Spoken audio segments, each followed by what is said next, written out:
Explaining exaggerations in the textbook graphics for electron distributions and fuzzy ball.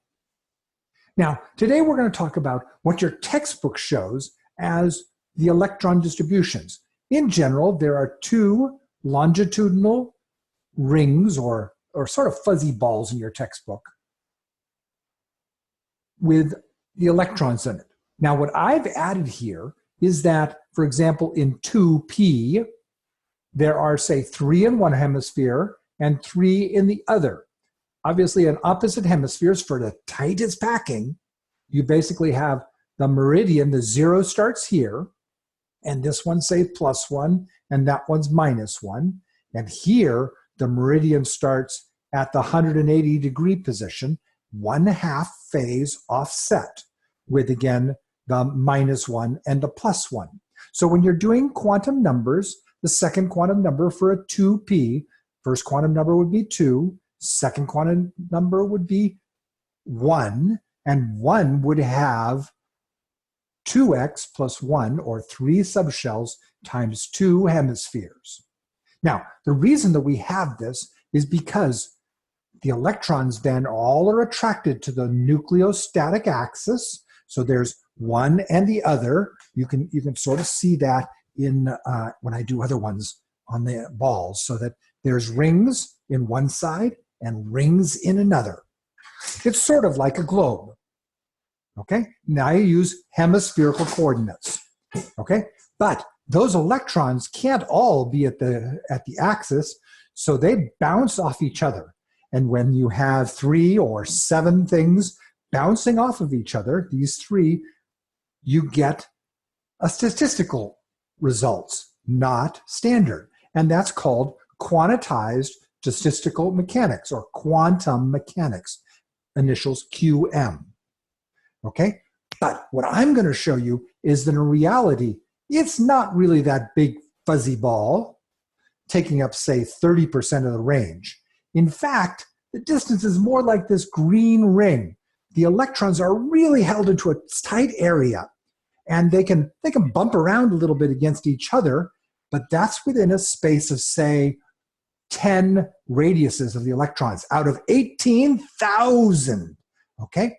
So now, this is how you look at it from the equator view.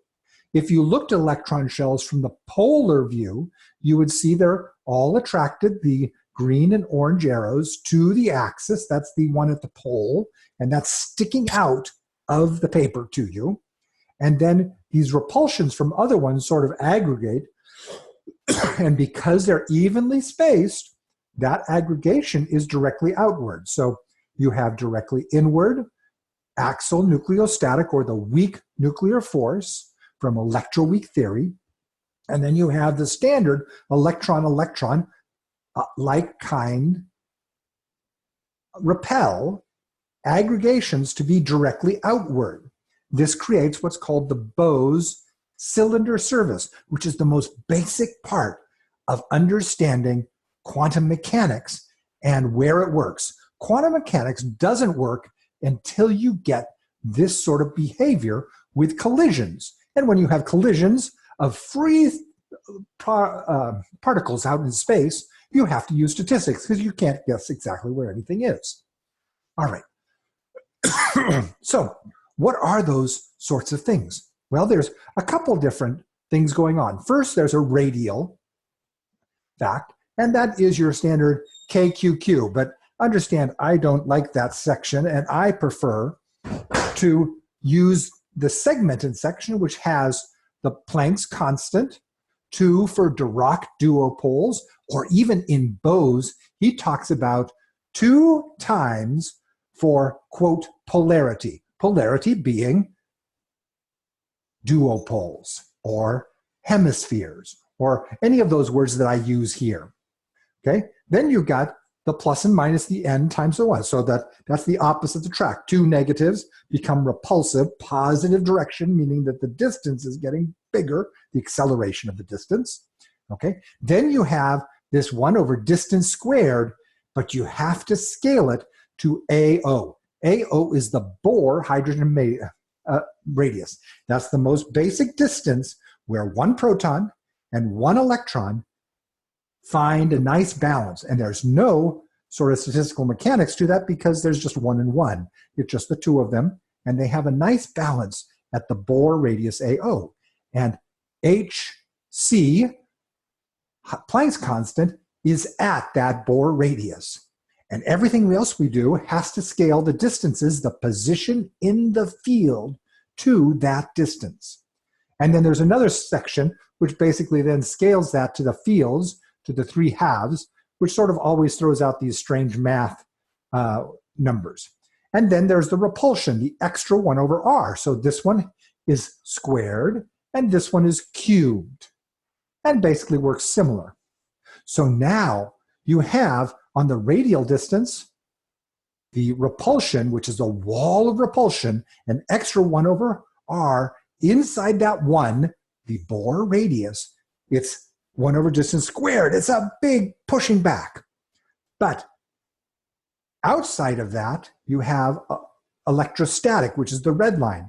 Now they tell you it goes to negative infinity, but this one is going faster, exponentially faster.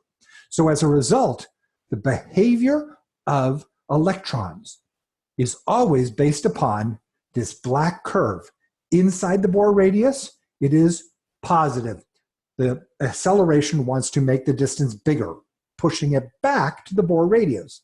And strangely enough, when it gets beyond the Bohr radius, it wants to be pulled back into it. So now that's what's happening on the radial.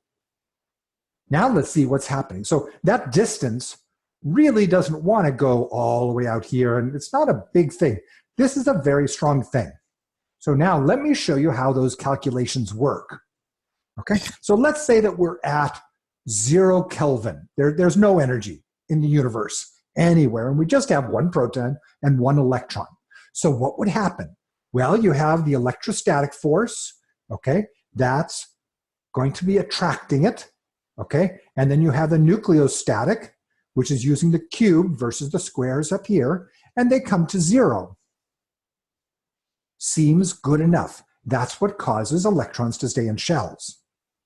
Now, to understand the scale of it though, what happens if I move the electron by 10 radiuses? Now, normally an electron and a proton in a hydrogen atom, the distance between them is about 18,778 radiuses away. That's a long way. And there's some math to do that, but we won't do that here. But if you move at 10, so that's moving at like less than 1/10 of 1%. Now I do those same 2 calculations, and the energy is 27 times. Now let's see how that does. That ratio versus this basis, okay, is about 0.005%. And guess what? The distance moved is about 0.005 of that ratio. So this is like a rubber band. As it gets further away, it pushes at about 1:1. I moved 10, and the strength changed 9.995. And that's probably because of rounding that it doesn't. So if you're here at the Bohr radius and you move a little bit away, that's fine. But the more you go, it wants to come back. This is not like a pendulum. When you're doing a pendulum, which is what a lot of statistical mechanics is, as it gets up here, it goes slower, and the force, the relative force by that sine or cosine is less, so that it then comes back. And so that it does this nice smooth thing. No, that's not how electrons work. If they get pulled more, it is strong pulling it back. Okay? So you cannot think of these. Let's do some calculations of that. So at exactly the Bohr radius at 0 Kelvin, if there's nothing else going on, the electrostatic red and the radial nucleostatic, the green, at the Bohr radius is 0. It nets to 0. The two are equal. Now, if I pull them 10 radiuses away, it wants to accelerate 10 radiuses back. And that sort of acceleration means it'll get back there in about the square root of 10, which is about a little over 2. Okay, that's huge. So it's gonna bang right back there. And then of course, it might wobble around a little bit. As I said, it's not perfectly stuck. These are collisions and bumping around. Now, if you have these electrons in these deep energy wells, where on the outside you have this electrostatic taking over, and on the inside you have this wall of repulsion of the radial nucleostatic, the extra 1 over r, it becomes 1 over distance cubed. So this is not a perfect energy well. This part of the energy well is much, much steeper. To go inside with an electron is much, much steeper. So now this is an imbalanced pendulum. Bum, bum, bum, bum. Okay, and this direction is to the nucleus. Now let's see how those ratios go. So the distributions, if I'm trying to do this now back into some sort of statistical mechanics, where will the electron be? Every time I go back and forth, it's going to spend a spot on that center point, okay? That means 50% of the time, it's pretty much going to be within 1x, 1 radius of the center. And then about 25%, because remember, as the strength goes up, so it's like a 1-to-1. So it's pushed back, so the amount that it's going to be out here at that full strength is very little.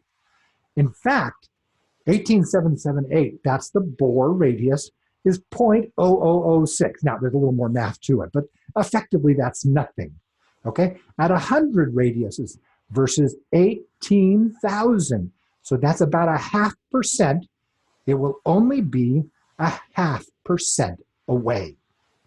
What does that mean? That means that the textbook that shows you this fuzzy ball or these electron fusions, or that electrons in some science fiction tells you, oh, the electron can be anywhere. It can jump to Jupiter. No, it's not going to do that. It's going to be in the range of a longitudinal ring, probably about the size of that green.